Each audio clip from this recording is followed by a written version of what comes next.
What's up, guys? It's three-time NFL Pro Bowler, all-decade return specialist, Josh Cribbs.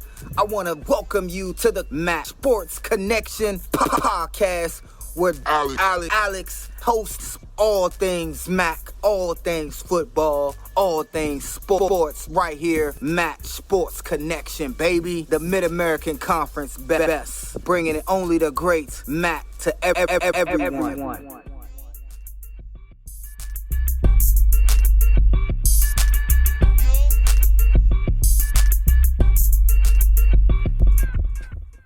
All right, everybody, we are back for another MAC football season preview. This time we are bringing you the Miami RedHawks and head coach Chuck Martin entering his 12th season, back-to-back MAC championship appearances, lost to the Ohio Bobcats 38-3 last season, looking to respond with a new look offense and some familiar faces on defense. Graham, welcome back to the show. Glad to have you back. Let's talk about this Miami team. Yeah, I mean, the RedHawks obviously were super exciting last year and just missed out on a MAC championship. So a team who we're looking at as potentially top of the MAC again this year. That voice that you guys just heard, that's Graham, the co-host. I'm Alex, your main host. Welcome back to the MAC Sports Connection podcast. We are here diving into the Miami RedHawks, and they had another great season. Chuck Martin has been turning this ship around since he got to Oxford. Last year, they finished 9-5, 7-1 in conference play. They were one of the best defenses in the conference. In fact, a top 4 defense in the conference. Not as great offensively, which we'll get into that in a little bit. But I think when you think of Miami, Ohio, and rightfully so, you think of Chuck Martin and the defense that he brings every single week. That's right. Chuck Martin can't be convinced that he's not pulling off the sweater vest. But he is pulling off excellent defenses for Miami every year. So I think we can expect another pretty good standout Chuck Martin defense. What I'm interested to talk about, though, as we dive in here, is this offense. The offense wasn't great last year, and it's going to be super different this year, Alex. Starting at the quarterback position, a familiar face for MAC fans, Daquan Finn coming in from Baylor via Toledo, and he didn't get a ton of work last year at Baylor. He had some injury trouble, and then a guy who stepped in front of him and really took hold of the job, so he didn't get an opportunity to work his way back there. Back in the MAC now for Daquan Finn. It's going to be interesting because it seems like Brett Gabbert was at Miami forever. I can't remember a time when Miami didn't have Brett Gabbert behind center. This is the first season since 2018. Brett Gabbert will not be under center for the RedHawks. He started as a true freshman for Miami, won a MAC championship as a true freshman. And it's been a billion years. The last time, this is to put it in context for you guys, the last time Miami had a quarterback who was not named Brett Gabbert as the season starter, this podcast did not exist. That's kind of blowing my mind a little bit. I was looking at those numbers and I'm like, some pretty wild stuff. But let's get into Daquan Finn, right? It's pretty clear to anyone that he was probably going to be the starter, and for good reason. Last year he only played in 2 games, but he won a MAC Vern Smith Leadership Award his final year at Toledo, where they lost to Miami in the MAC championship game, and I think that's going to be the storyline when these two teams match up, Toledo and Miami. And we'll get into the schedule later, but I think that's going to be really interesting. His final year at Toledo, over 2,600 passing yards, 22 touchdowns to 9 interceptions. He had over 500 rushing yards on the ground, 7 touchdowns. And I think just off of him alone, this Miami offense, if he stays healthy, that's the key here. If he stays healthy, this offense gets so much more dynamic than what Brett Gabbert brought to the table. Yeah, it's going to be interesting because Miami did have, as you mentioned, Brett Gabbert for so long, who was definitely a pocket passer. We saw Brett Gabbert run a handful of times, but for the most part, a pocket passer back there. Of course, DeQuan Finn with that dual threat ability. If we don't use him as a rusher on occasion, you miss out on that dynamic of his game. So it'll be interesting to see the way Miami alters their offensive scheme around DeQuan Finn. I expect that we're going to see maybe a little bit faster paced offense. It's interesting though. Every time we talk about Chuck Martin, you and I talk about just how stubborn the man is, and Yes. I'm not convinced that he's going to want to change his schemes. So it'll be interesting to see what happens here because it's the old unstoppable force versus immovable object here. Is the talent of DeQuan Finn enough to convince Chuck Martin to move away from his ways and trust that a quarterback can lead a more exciting offense, maybe up the pace of the offense a little bit as well? Well, I think you nailed that right on the head. This is a very interesting kind of set for what Miami's looking at here in 2025. Is Chuck Martin capable of adjusting? And I think he is. That's that's why you have fall camp. That's why you have spring football. That you figure out what you have available. You figure out who's coming in from the portal, and you find a way to grow with it. I don't think that Miami is going to have any issues telling DeQuan Finn, "Hey, you do you, and we'll make some adjustments." In fact, I think that that's going to be a massive strength. My concern for DeQuan Finn is his health. Out last year with an injury and then couldn't win the starting job back. The year before at Toledo, briefly got hurt, was overall fine. The year before that, missed several games due to injury. Like, his health could make or break Miami's season on the offensive side of the ball. Yeah, absolutely. As far as the running back room goes, this is another change. Another big change for Miami. Arguably the best running back in the conference last year, Keon Mosey, gone.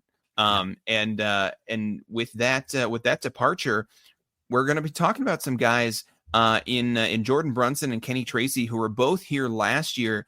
Kenny Tracy, of course, had that season-long injury that kept him out from playing. But he was a guy last preseason we were talking about maybe he would be the starter. So a couple of guys, redshirt seniors, who have the opportunity now with Keon Mosey gone. Alex, I mean, what do we think? I think probably this is Jordan Brunson's backfield, but Kenny Tracy, supremely talented. I think if you're Chuck Martin, you find a way to get them both in the rotation. Maybe Jordan Brunson is kind of your 3-down back, or your first down back. But Kenny Tracy absolutely has the talent to be your bell cow. He also has the speed to be your kind of breakaway back. And I think that that's going to be what you have to look at. But beyond them, this running back room it's young. And I think that's what you got to look at. You got 3 freshmen, Josh Ringer, Tito Glass, and then Deshaunte Jones. 3 young guys who we'll see. They're all listed as redshirt freshmen, so we'll see kind of what they can do. But I think you've got to have a healthy dose of Kenny Tracy and Jordan Brunson if you want to give this ground game a fair shake. But again, it ties back into DeQuan Finn. How much do you let him run? Do you force him to pass a little bit more? Having one of these guys, or even both of them, in mixed packages with DeQuan Finn gives you a lot of ground options, and it's hard for a defense to keep up with 3 talented backfield runners.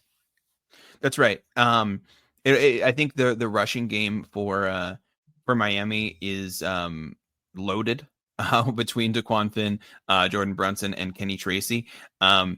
It'll be interesting to see who gets the bulk of the work, because all three of these guys very talented, and all three of them can be game changers for Miami. When it comes to pass catchers, the wide receiver position here, we have a ton of transfers in. We had a ton of transfers out for Miami. RedHawks lost a lot of talent, but we've got a ton of transfers in. A lot of guys from Power 5 schools. It's pretty unreal. This offseason, I felt like every time I opened Twitter, it was seeing Miami gets commit from Washington, Miami gets commit from Notre Dame, Miami gets commit from Florida State, from India. Like, it was incredible watching this list just grow and grow and grow for this wide receiver room, but they needed it. All three of their top receivers from a year ago not coming back, transfer, graduation, whatever. But I think Graham, and I don't think it's any secret because we've talked about him before, Deion Colzie is the one I think we're probably the most excited about for this wide receiver room, and for good reason. A former 4-star from Notre Dame. This is an exciting kid. He played in just 10 games last year, very limited production, but he still had a touchdown on 5 catches. Like, this is a kid who was able to play at a high level, who was on a national championship national champion runner-up team. So he knows what championship level football looks like. I'm excited to see this kid against MAC defenses, and he's big too, 6'4". Like, yeah, 6'4", that's a big 211 for Deion Colzie. We know his name. We know how talented he is. You're right. For Notre Dame last year, only 7 targets for him, but did make an appearance in 10 games. So he was getting on the field there. Certainly a guy who can step in for the RedHawks and be their number one target. Keith Reynolds, a transfer from Washington. Also, not a ton of work, only six targets for him. But a talented guy, a 3-star recruit, and has the opportunity to play out of the slot. He's going to be a speedster for the RedHawks. It's funny here. We're going down the list, and none of these guys are guys we talked about last year for the RedHawks. But all of them very talented and really getting their first chance to be sort of workhorse receivers for a college football team. I think that's what this opportunity does. With the era of the transfer portal, you see a bunch of guys leave or guys graduate. These players, they're not just getting recruited by coaches, they're recruiting the schools too. The players are looking at the schools saying, hey, where's an opportunity for me to play, for me to wrap up my career, and to have a chance at a championship of some kind. I think kids look at it and realize, hey, I may not even see the field if I go to Alabama, but I might have a shot at a MAC championship and a bowl win if I go to Miami.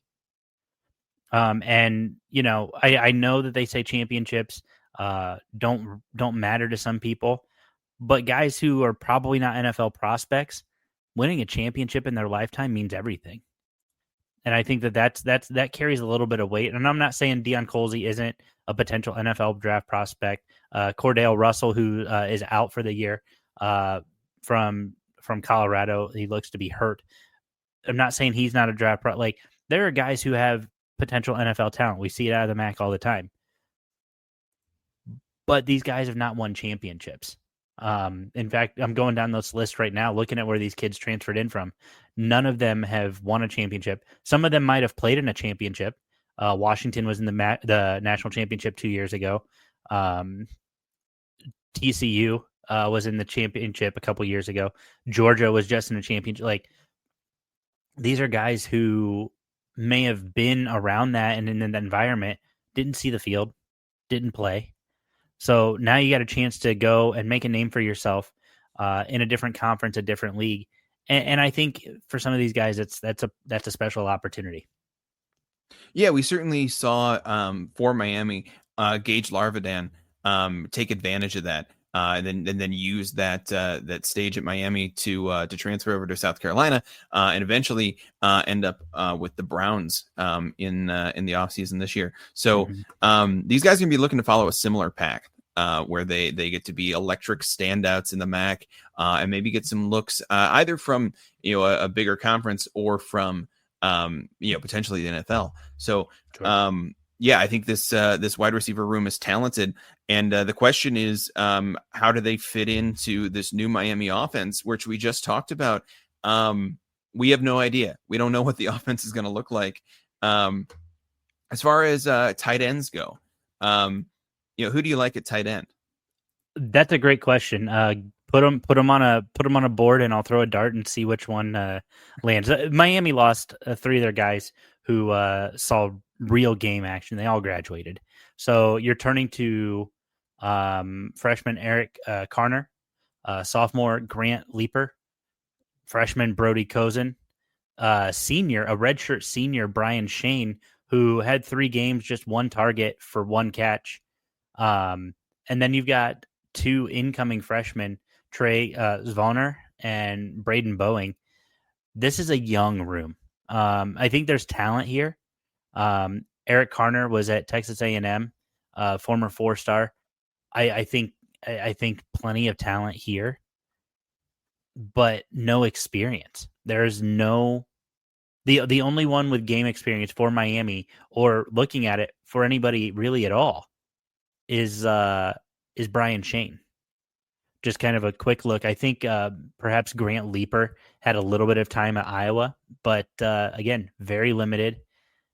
This might be the weak link on the offensive side of the ball. This is going to be they've got to develop guys who can catch or who can pass block very quickly. Yeah, absolutely. And speaking of pass blocking, I think that's going to be the key for the Miami RedHawks this year, is going to be the offensive line. And we saw DeQuan Finn at Toledo often make Toledo's offensive line look better than they were by using his escapability and using his legs. But it is that pass rush that has resulted in his injuries, both at Toledo and then last year at Baylor. So Miami's got to do a job of protecting DeQuan Finn, especially if they've built an offense around him in the offseason. What we're going to look to that is potential star at left tackle, Drew Terrell, who is returning from last year. He, as a redshirt junior, is going to hopefully be the anchor of this offensive line. Not a ton of transfers in on the offensive line for the RedHawks. It looks like as far as starters go, it's just Austin Uke, who comes over from Stanford. So that's a big get for the offensive line. But really, Miami needs this offensive line to be a standout and to be a stalwart to set up an offense here. Well, and I think you've got to replace 5 starters on the offensive line. You mentioned DeQuan Finn, such a mobile quarterback. The opportunity for him to kind of take some of that pressure off will help this offensive line gel a little bit. DeQuan Finn will almost very rarely line up under center. In fact, we very rarely saw it. He was mostly in a shotgun or a pistol formation at Toledo. That gives this offensive line a chance to really find its identity. When you're a MAC offensive line, you always go through those growing pains of, all right, how good of an offensive line are we actually? Because you do the thing where you schedule tough non-conference opponents. And we'll talk about that schedule later, but they didn't really do themselves any favors to figure out what kind of offensive line they're going to have with this non-conference schedule. So I think when you look at it, I really like Drew Terrell there at left tackle, redshirt freshman Chris Manu holding it down at center. This whole projected starting offensive line, and really most of the guys behind them, there's only 4 non-redshirts in this offensive line room, and that's because the non-red shirts are true freshmen. That's kind of wild to me. Well, Miami has done a pretty good job of establishing an offensive line for the past few years, and really getting the guys out there who have experience. The year that Miami took home the MAC championship, that was one of our talking points. We talked about how experienced the offensive line was, and it remains to be true. These are experienced guys. These guys don't have a ton of game experience, but they have been at Miami for a long time, and should know the position at this point. Yeah, and I think we're going to see that kind of shine through here in 2025, because it doesn't matter, if you're a team that has college football playoff aspirations. Obviously, everything matters. Right now, Miami's rebuilding on the offense. They're doing a lot of work to overhaul this offense. Defense is going to be pretty good, and we'll talk about them here in just a minute. But I don't think the offense right now, as I look at it today, has college football playoff aspirations, and that's okay. That you're replacing everybody on this side of the ball. You lost your whole offensive line. You lost all your pass catchers, a quarterback. Like, you are replacing pretty much everybody. So if you're able to string together 11, 12 wins and get to the playoffs, kudos to you. Chuck Martin's the man. But I think now you just take these first couple games and figure out what you have on the offensive side of the ball, find what works. But you got to hope your defense is giving you an opportunity to get the offense to work. And Bill Brechin, the defensive coordinator, I got to say, he's done a great job the last couple of years he's been there. He's been in 2 MAC championships and with this defense, and he's 1-1 in those games. Yeah, I mean, this defense is the whole talk of the MAC. I mean, this is the top defense, in my opinion, over the last 5 years in the MAC. It has just been so good and been so consistent. Now we're losing my favorite guy on the defense from last year. Brian Ugu is gone from the defensive line, so Miami has to replace him. And they did a pretty good job in the transfer portal. In the transfer portal is what I'm trying to say. Bringing in great guys like By Job from Kansas, as well as Cam Wilson from Cincinnati, and lesser known but still has a shot to perform, James Schott from Michigan State. Man, I got to tell you, I'm excited about Miami going into the portal. By Job, a former 4-star recruit, played in 8 games at Kansas last year, just 5 tackles with 1 stop, but did well with the time that he was allowed on the field. Looking for a new home. Again, saw that hole and said, hey, I'll transfer there. But Nasir Washington staying 13 games last year, 19 tackles, 4 hurries, 16 stops. This is going to be a fun defensive line. Again, you got to find how your transfers work. Roosevelt Andrews back again. The redshirt sophomore, Josh Lucasa, he's back. Like, there's a lot of experience in a variety of levels. And what I'm noticing in this defensive line room, at least from what I've seen, none of these guys are transferring up from like a JUCO or an FCS or anything like that. So you're getting Power 4 experience to come step into this defensive line room. And I think that's what's really exciting. Yeah, I mean, everybody on the defensive line is a 3-star recruit or better. So this defensive line is going to be stacked for Miami within the conference, and they're just going to go nuts. I think the defensive line. I think as goes the defensive line, so goes Miami's defense, and I don't see anything to worry about here for the RedHawks. I mean, that's the interesting talking point here. We talked about how much of an overhaul the offense was. The numbers there are Miami's returning about 15% of their offensive production from last year. So they got to replace 85% of their offensive production. On the defensive side of the ball, they're returning 51%. Over half of their defensive production is returning. And the guys that are coming in are also studs. So I think Miami's going to be at the top of the MAC again in terms of defense. That starts with the offensive line. It continues into the next level with the linebackers. We lose some guys, some stalwarts at the Miami linebacker position. Matt Salopek, it seemed like another guy who had been at Miami forever. He is gone. We also lose Ty Wise, and those two guys are were the leaders on this defense last year. So the question is, who steps up into that leadership role? No real transfers of note in this linebacker room. Yeah, Jackson Kuwach came in from Ohio State a while back. I'm looking at this list of linebackers. I don't see anybody. And now in fairness, they only have one true freshman coming in. But this is a linebacker room that they've kept intact. They've just had a bunch of guys in the system that they're like, hey, we're going to develop you. You want to come learn how to play linebacker? Come learn how to play linebacker, behind guys like Matt Salopek, behind guys like Ty White. Like, this is a really good linebacking room that just has depth. And I think that's what's exciting. I don't know how good some of these other guys are going to be. A lot of sophomores, juniors, but I can tell you, Corbin Hondrew and Adam Trick are two names people need to be watching out for this year. Well, Corbin Hondrew, Adam Trick, and Oscar McWood all got experience in all 14 games for the RedHawks last year. They made an appearance there. So all three of those guys are going to be stepping up again this year. What I love about Miami's defense is they allow guys to play multiple positions and to fill as the team needs, depending on what package is going on. So Corbin Hondrew, definitely a linebacker.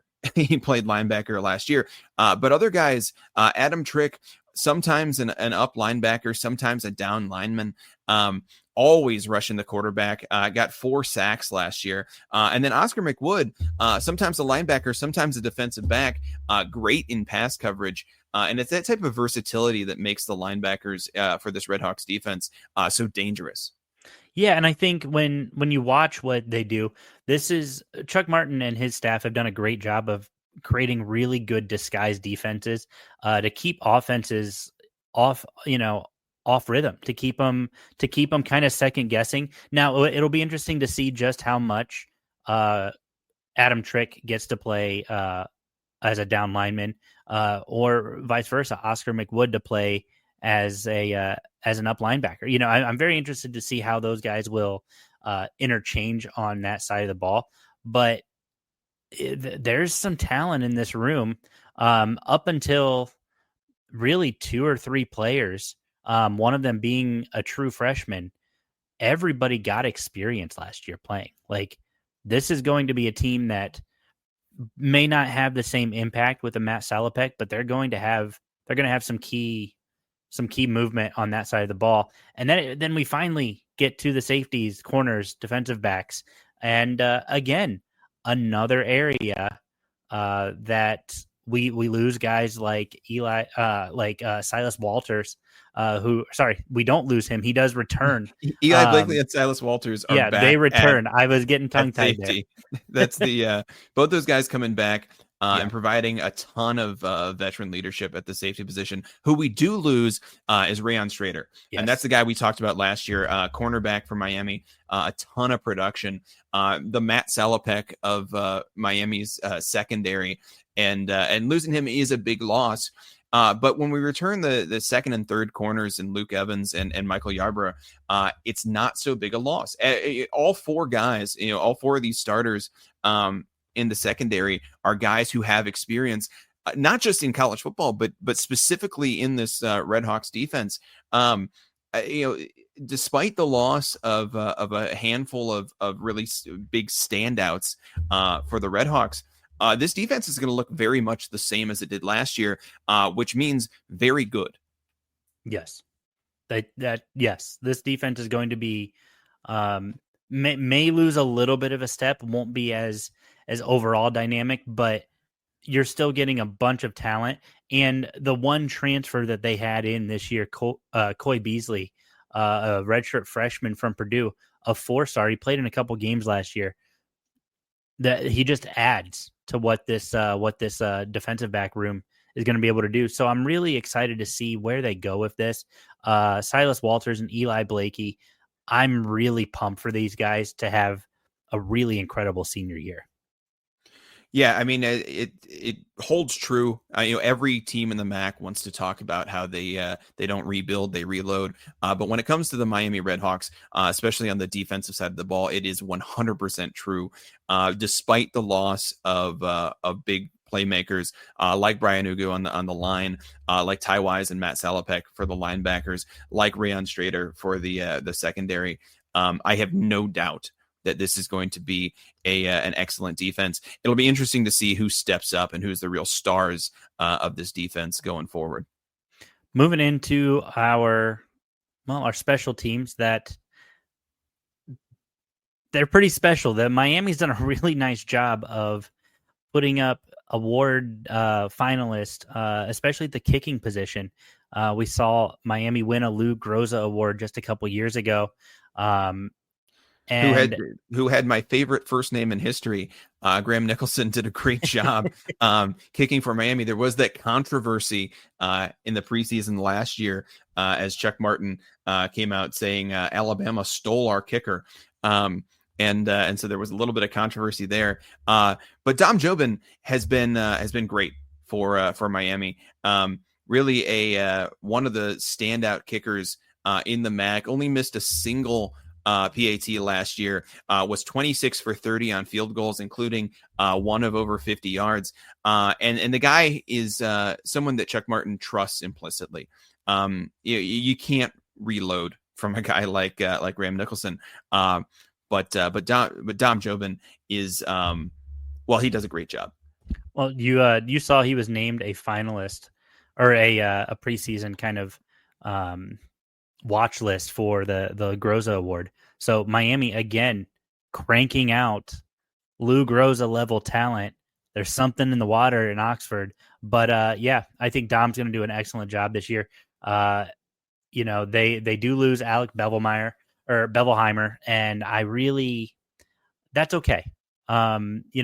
He was fine. He did some great stuff, but I do think that Carter Holton is more than capable. He doesn't have any experience from anything I've been able to kind of see.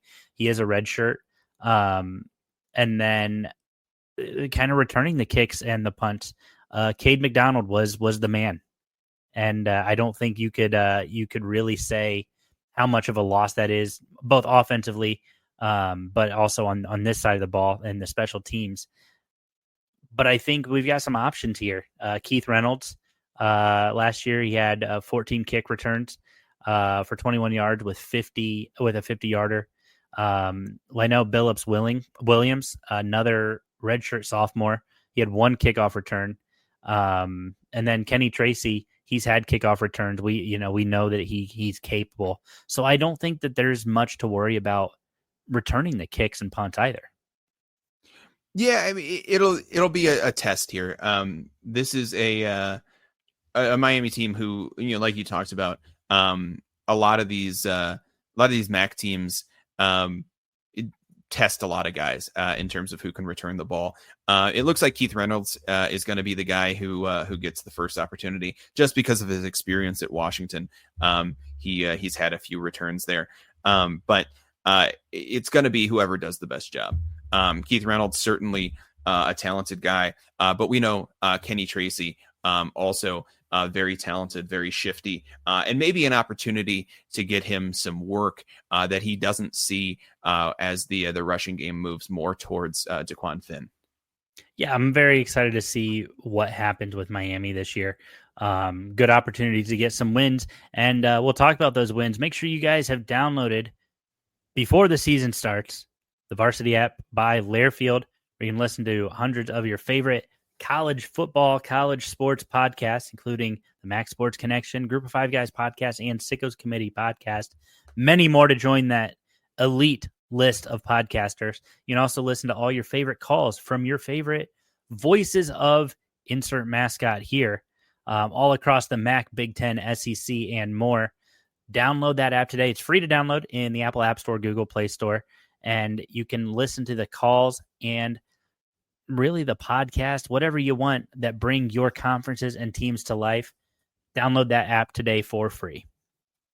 Graham, we have I think it's a pretty fun non-conference schedule here for the RedHawks, and they're not really shying away from anybody to kick off the season. In fact, they're traveling up to Wisconsin for a 9:00 at night Eastern time kickoff to take on the Badgers. I love this. I think it is a great way to set the tone for the season, and we've seen a ton of these early season MAC upsets in the last few years. So I think this is a team in Wisconsin who is rife for an upset. This is a team in Miami who potentially has a very electric offense this year. But if you think I'm picking the RedHawks over Wisconsin, you're nuts. I think this one is a Miami loss. I also have Miami losing this one. I think that Camp Randall, an incredibly tough place to play a college football game, and then you have to do it at night.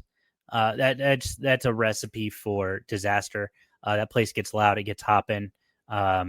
Wisconsin gets the win at home to kick off the 2025 season. Then we move on to Rutgers. Rutgers, funny enough, in back-to-back weeks, taking on teams from Southern Ohio, taking on Ohio in week 1, taking on Miami in week 2. We'll get to our Ohio preview later on, but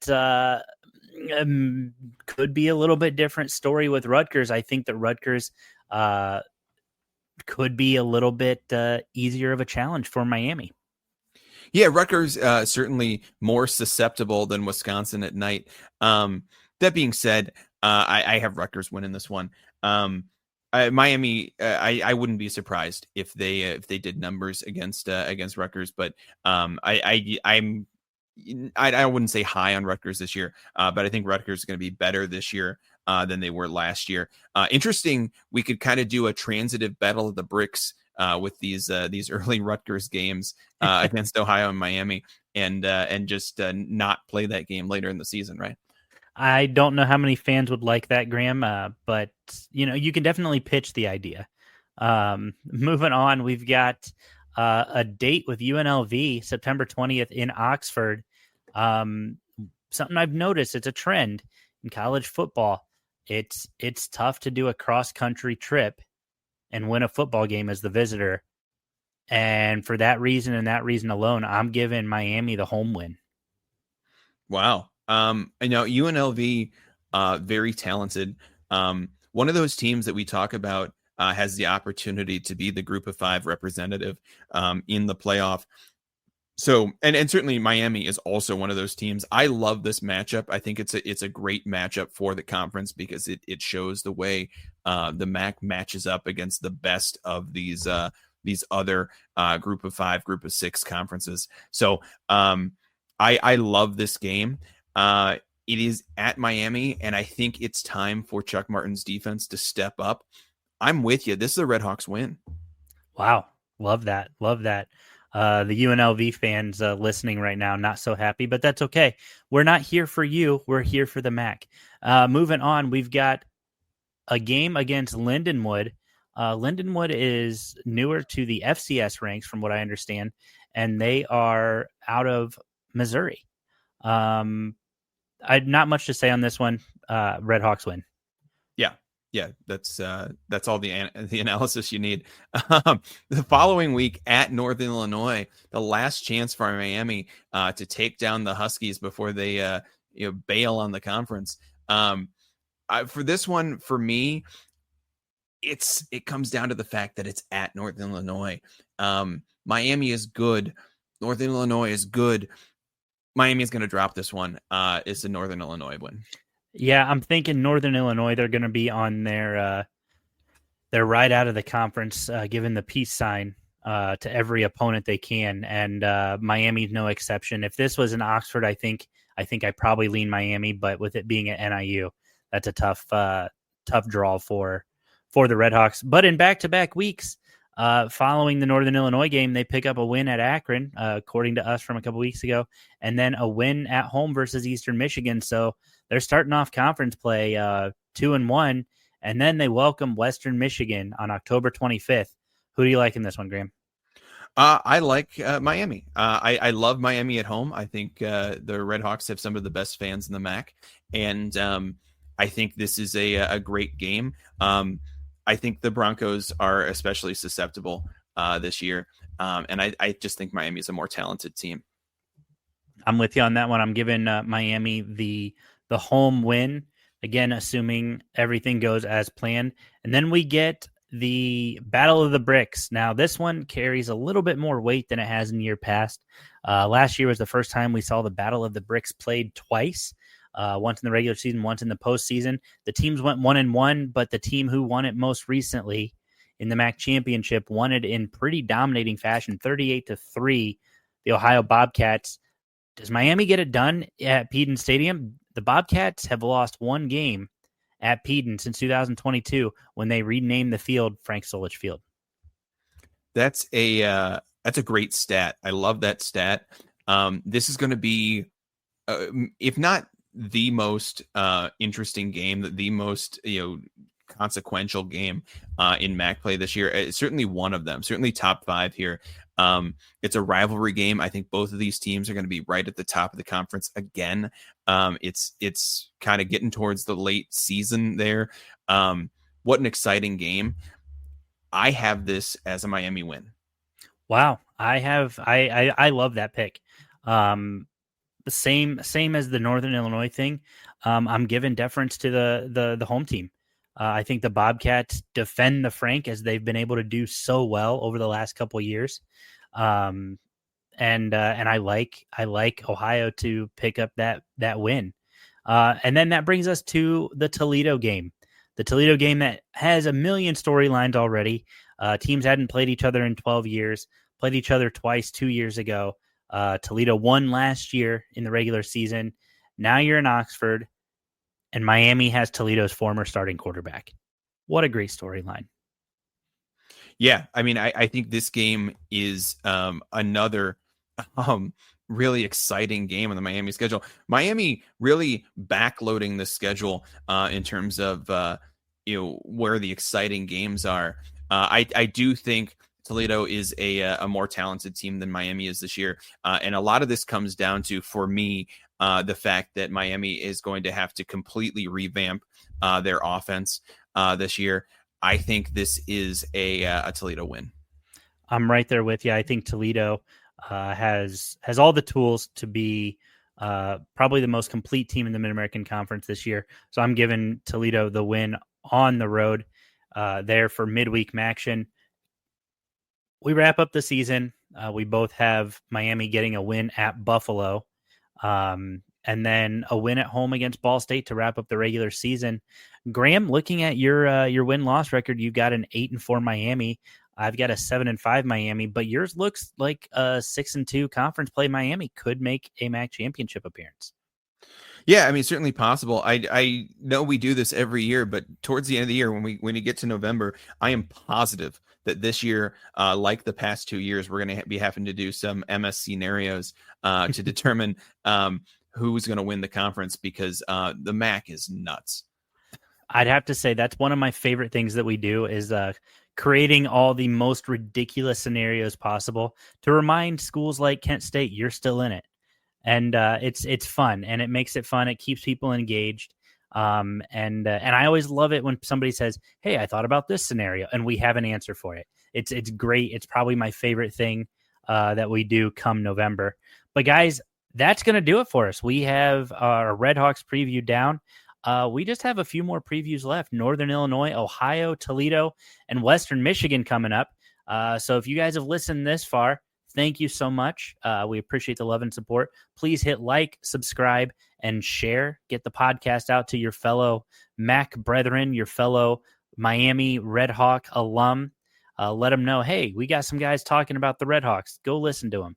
And we'd love to get that feedback and suggestions from you guys. Thank you so much for tuning in. Please, please, please follow us on all social platforms you can. Instagram, TikTok, Twitter X, YouTube, Facebook, Blue Sky. We're posting content, getting ready for this season. Got some cool stuff in the works for you guys. And then follow us wherever you can find your podcast, whether it be Apple Music, Spotify, Google, iHeartRadio, Amazon, whatever it is. Please, please, please like, subscribe, leave a review.